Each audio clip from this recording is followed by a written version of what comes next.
क्या मान लिया जाए कि एसबीआई को जो फटकार लगी है सुप्रीम कोर्ट से, एसबीआई ने जो हलफनामा या यूं कहा जाए पूरी की पूरी रिपोर्ट इलेक्ट्रॉल बॉन्ड को लेकर सुप्रीम कोर्ट में जमा करा दिया है, वो एक दुखती हुई नस है सरकार की, मोदी और शाह की।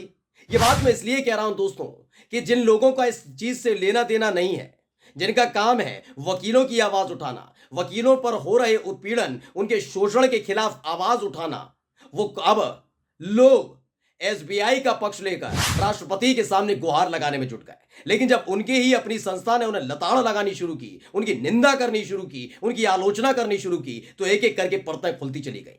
दरअसल हाल ही में आपको याद होगा सुप्रीम कोर्ट ने एसबीआई को फटकार लगाई थी। उन्होंने कहा था कि 24 घंटे के अंदर हमारी टेबल पर, हमारी मेज पर इलेक्ट्रॉल बॉन्ड से जुड़ी हुई एक एक जानकारी होनी चाहिए। काफी कोशिश की गई एसबीआई की तरफ से कि 30 जून का वक्त मिले, लेकिन सुप्रीम कोर्ट ने साफ तौर पर लताड़ा भी था और कह दिया था अब मानना का केस चलेगा अगर 24 घंटे में नहीं मिली। फिलहाल जमा हो गई है। माना जा रहा है कि चुनाव आयोग को 15 मार्च तक वो रिपोर्ट दे दी जाएगी और फिर सबके सामने आ जाएगा कि किस किस पॉलिटिकल पार्टी को कितने कितने पैसे और किस किस उद्योगपति ने दिए थे, यानी किस किस को फायदा पहुंचाया जा रहा है, कौन कौन पहुंचा रहा है, क्या क्या हो रहा है, कैसे आलीशान दफ्तर है अलग अलग पॉलिटिकल पार्टियां खोल रही हैं, कौन खोल रही है बताने की जरूरत नहीं है। अब ये सारी चीजें खोलने जा रही हैं। लेकिन सुप्रीम कोर्ट तक तो ठीक था, लेकिन अगर ये सार्वजनिक हो जाएगा तो चुनावों पर उसका कितना बड़ा इफेक्ट पड़ेगा ये समझ सकते हैं। ये छटपटाहट देखने को मिली। ऐसे में सुप्रीम कोर्ट बार एसोसिएशन की कार्यकारी समिति के अध्यक्ष आदिश अग्रवाल सामने आते हैं। ना लेना ना देना, कूद पड़े साहब, और कूदे ऐसे कि उन्होंने सीधे राष्ट्रपति द्रौपदी मुर्मू से गुहार लगा दी कि जो सुप्रीम कोर्ट ने आदेश दिया इलेक्ट्रॉल बॉन्ड को लेकर उस पर रोक लगाई जाए। लेकिन बस यही गलती कर बैठे आदिश अग्रवाल। जैसे ही उन्होंने ये गुहार लगाई, जैसे ये पत्र लिखा द्रौपदी मुर्मू को, वैसे ही सुप्रीम कोर्ट के बार एसोसिएशन ने इसकी निंदा की। नमस्कार, मैं हूं प्राज्वल गौतम और आप देख रहे हैं द कंटा।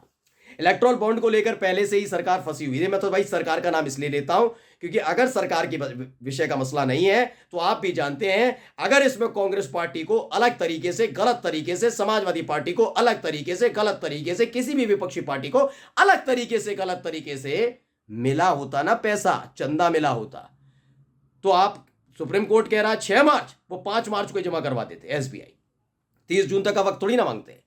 इस दौर में लगातार बीजेपी के नेताओं से सुन लीजिए क्या कहते हैं। दुनिया की सबसे बड़ी पार्टी है बीजेपी। आपने पिछले 10 सालों में देखा होगा, जो मेरा ये वीडियो देख रहे हैं, आप अपने अपने इलाके में, अपने अपने जिले में जाकर भारतीय जनता पार्टी का एक बार दफ्तर जाकर घूमी आइए। आपको लगेगा आलीशान होटल है कोई। ये बन कैसे गया?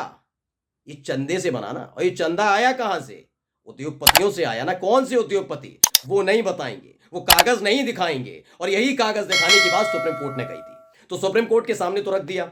अब हलक में जान इस बात पर अटकी हुई थी कि जो जनता अब तक हमें जनकल्याणकारी समझ रही है, विकास देने वाला समझ रही है, हमारे गुणगान गाया करती है, उसे पता लग जाएगा कि इस देश का अकेला एक उद्योगपति कैसे कभी रेल, कभी भेल, कभी पोर्ट, कभी एयरपोर्ट, ये सब खरीद रहा है। ऐसे कैसे खरीद रहा है? सरकार की इसी दया दृष्टि उस पर क्यों बनी हुई है? ये सारा कच्चा चिट्ठा खुल जाएगा क्योंकि सुप्रीम कोर्ट का आदेश है। 15 मार्च को खुल जाएगी पोथी पत्री हर एक पॉलिटिकल पार्टी की कि आखिर किसको कितना फायदा पहुंचा, किस तरीके से उस तक चंदा पहुंचा, और फिर उस पॉलिटिकल पार्टी ने कैसे उस उद्योगपति को फायदा पहुंचाया। ये समझाने की फिर जरूरत बचेगी नहीं। इसीलिए इस पूरी रिपोर्ट पर, यानी 15 मार्च को ये पूरी की पूरी रिपोर्ट इलेक्ट्रॉल बॉन्ड से जुड़ी हुई चीज सार्वजनिक ना हो जाए, उसे रोकने के लिए एक नया खेल खेला गया। सामने आते हैं एससीबीए के कार्यकारी समिति के अध्यक्ष आदिश अग्रवाल। पहले खबर पढ़िए क्या लिखा हुआ है, लाइव लॉ नहीं छापी है। एससीबीए कार्यकारी समिति ने अध्यक्ष आदिश अग्रवाल के इलेक्ट्रॉल बॉन्ड के फैसले को लागू करने से रोकने की मांग करने वाली पत्र की निंदा की है।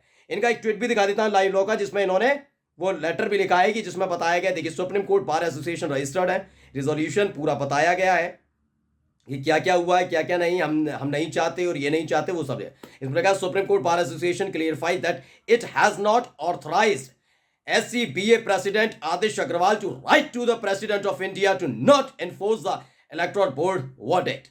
यानी बताया गया है सुप्रीम कोर्ट के बार एसोसिएशन की तरफ से कि हमारे ही अध्यक्ष इस बात के लिए अधिकृत नहीं है, यानी उनका कोई अधिकार नहीं है कि वो जो इलेक्ट्रल बॉन्ड पर सुप्रीम कोर्ट का फैसला आया है उसको रोकने के लिए इस देश के राष्ट्रपति द्रौपदी मुर्मू को कोई पत्र लिखें, यानी आप सरकार की पैरोकारी ना करें।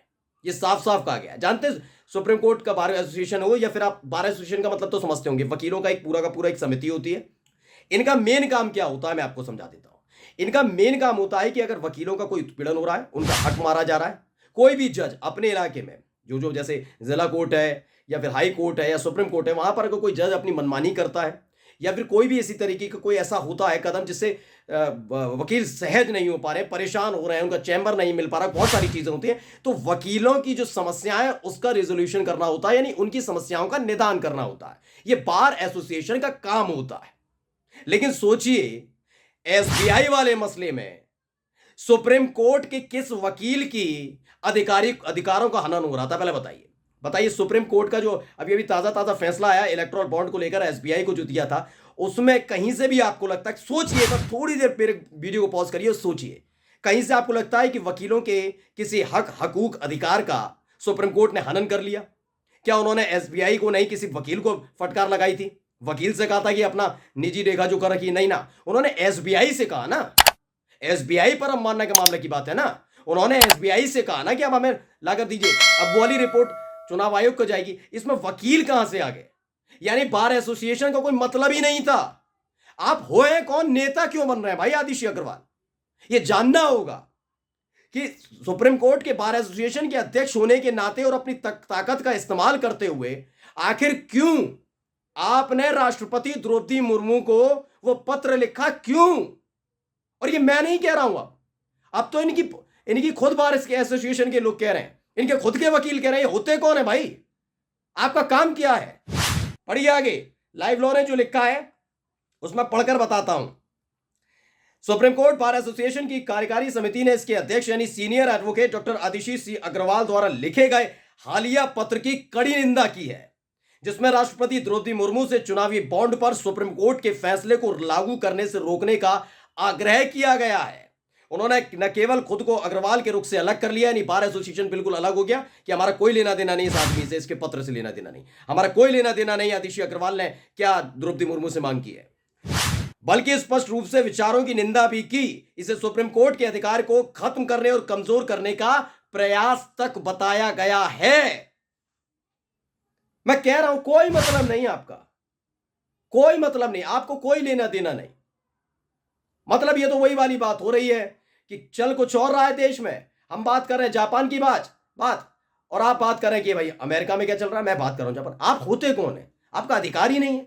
जो जिम्मेदारी दी गई उसे निभाइए बस। आप सुप्रीम कोर्ट में बार एसोसिएशन के अध्यक्ष हैं, अच्छी बात है।